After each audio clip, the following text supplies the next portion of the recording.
Okay, everyone, let's continue. For example, let's say we want to search in our Git. How we can search in our Git tag? We just write git tag /l, for example, version 1 and star. What star means? A star means it contains version 1 at the start of it. We see it giving us one of them because we have only one of them. We can search like this.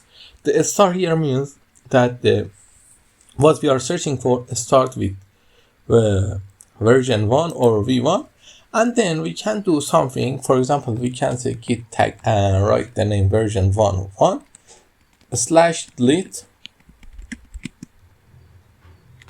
And now when we write git tag, we deleted our version 1. Well, let's create another git tag, for example version 102, and git tag version 103.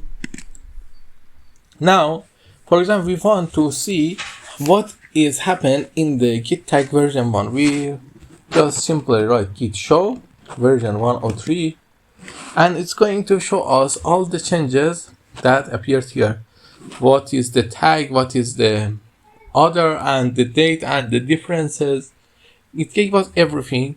We have more useful comments, but I want you to understand to use delete and the comments up until now. Okay, this is the end. Until the next lesson, I hope you have a nice time.